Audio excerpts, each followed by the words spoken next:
নমস্কার বন্ধুরা, কবিতা কিচেন আপনাদের সবাইকে স্বাগত। আশা করবো তোমরা সকলেই ভালো আছো। আমি একটা নিয়ে চলে এসেছি একটা নতুন রেসিপি। এটা নতুন না, আমার বলাটাও ভুল হয়েছে।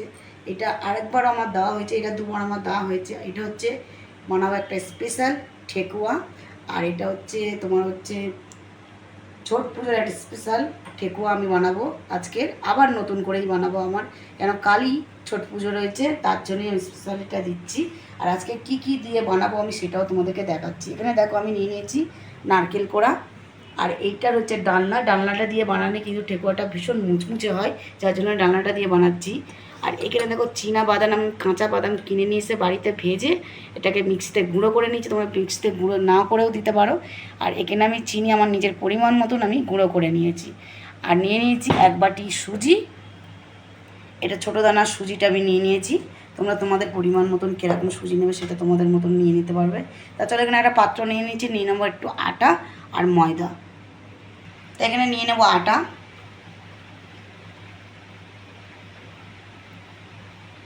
2 বাটির মতন আমি আটা নিয়ে নিয়েছি। এই একই পরিমাণে নিয়ে নেবো ময়দা। এখানে বড় চামচ একটা নিয়ে নিয়েছি, ওই চামচের 4 চামচ আমি নিয়ে নেবো ময়দা।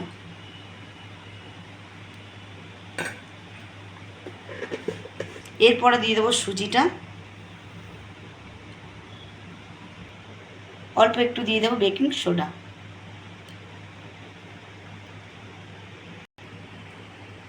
সামান্য পরিমাণে দিয়ে দেবো লবণ। এটা কোনো ভালো করে মিক্সড করে নেবো আটা, ময়দা, সুজিটা।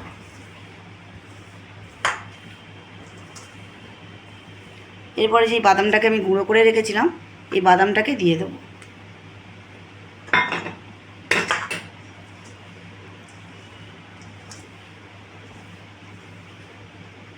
এরপরে দিয়ে দেবো এখানে নারকেল কোড়া। আমি এখানে একটা ছোট নারকেলের একটা টুকরো অংশটা নিয়ে নিয়েছি নারকেল, এই সবটাই আমি দিয়ে দেবো। এরপরে দিয়ে দেবো চিনি গুঁড়ো। আমি আমাদের পরিমাণ মতন দিয়ে দিচ্ছি, কে কেমন মিষ্টি খাও। এখানে আমি নিয়ে নিয়েছি বড় কাপের 1 কাপ চিনি গুঁড়ো করে নিয়েছি। ভালো করে মিক্স করে নেবো এবারে সব কটা জিনিস দিয়ে।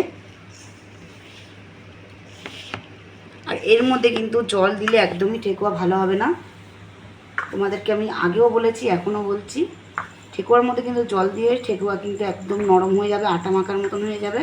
তখন ঠেকুয়াটা কিন্তু মুচমুচে ভাবটা আসবে না।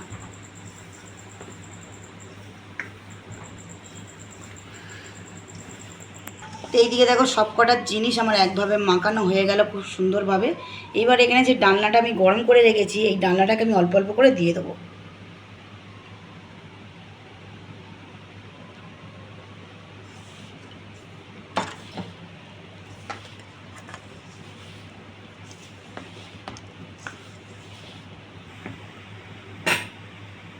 বাকি যে রান্নাটা রয়েছে ওইটা সবটাই দিয়ে দেবো আমি। এই দিকেই দেখতে পাচ্ছ একদম মাখানোটা আমার খুব সুন্দর হয়ে গেছে, একদম তেল তেল ভাব হয়ে গেছে। এর মধ্যে কিন্তু কোনো রকমভাবে আমি জল দেবো না। এইভাবে আমি পাকিয়ে ছোট ছোট আটার লেচি টাইপের কেটে আমি করে নেবো। তা দেখতে পাচ্ছ এখনও কিছুটা মাংকার বাকি রয়েছে এই নিচের দিকে, এইগুলো সবগুলো ভালো করে আমি মাখিয়ে নেব। এইদিকে দেখো আমার মাখা একদম কমপ্লিট হয়ে গেছে, দেখতেই পাচ্ছ একদম কত শক্ত রয়েছে এখনও কিন্তু। আর দেখতেই পাচ্ছ একদম খুব সুন্দর একটা তেল তেল ভাব এসছে, এর মধ্যে কোনো হাতে চিপকাবে না, কোনো কিচ্ছুই হবে না। এতটাই পরিমাণে আমরা ডালনা দিয়েছি। বা তোমরা সাদা তেল দিয়েও করতে পারো।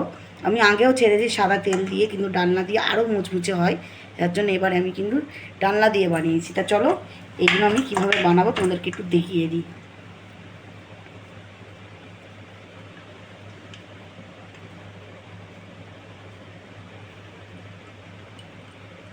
এইদিকে দেখো এইভাবে নেবো, ঠিক এইভাবে করে নেব। চামচের সাহায্যে আমি এরকম ছোট ছোট ফুলের আকারে আমি তৈরি করে নেব।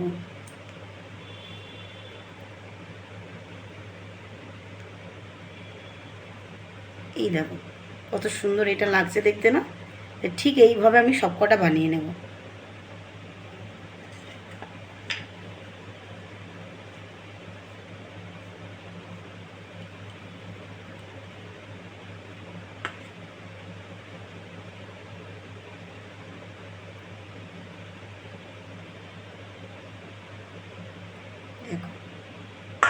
লাগছে না ফুলের মতন?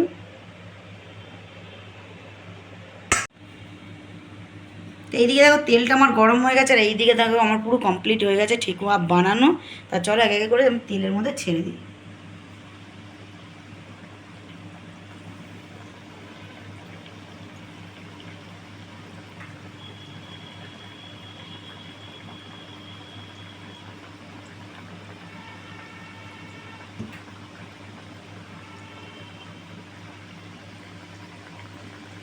তো এইগুলো লাল লাল করে ভেজে নেবো একদম মুচমুচে করে।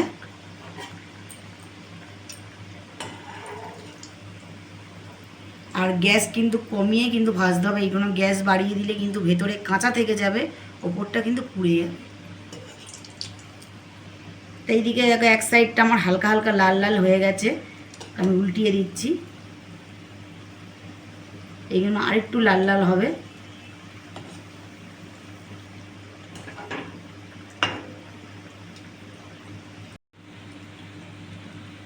দেখো এক সাইডে লাল লাল হয়েছে, আর একটু লাল হবে, লাল হলে আমি তুলে নেব। আর কত সুন্দর দেখো ফুলে যাচ্ছে। তো এইদিকে দেখো আমার লাল লাল করে একদম ভাজা হয়ে গেছে সুন্দর করে, আমি তেল থেকে ছেঁকে তুলে নিচ্ছি।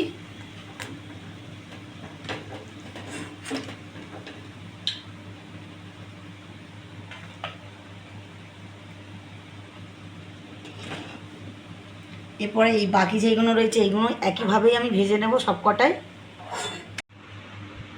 তা চলো এইদিকে দেখতেই পাচ্ছ আমার ঠেকুয়া একদম রেডি হয়ে গেছে, আর আমি ঠাকুরকেও দিয়ে দিয়েছি প্রথম ঠেকুয়াটাকেই আমি। তা এইদিকে তাহলে চলে এসেছি খাওয়ার জন্য, খেয়ে দেখাবো তোমাদেরকে কেমন হয়েছে খেতে। তা চলো এইটা দেখো কত সুন্দর মুচমুচে হয়েছে, আর ভেতরটা দেখতেই পাচ্ছ তোমরা কত সুন্দর কিন্তু সেদ্ধ হয়ে গেছে। তা চলো খেয়ে দেখা যাক কেমন হয়েছে খেতে।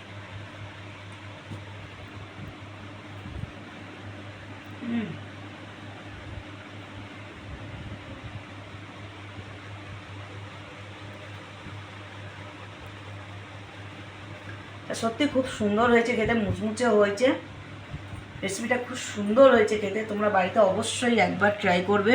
আর ভিডিওটি যদি তোমাদের ভালো লাগে অবশ্যই চ্যানেলটাকে সাবস্ক্রাইব, ভিডিওটি লাইক কমেন্ট শেয়ার করবে।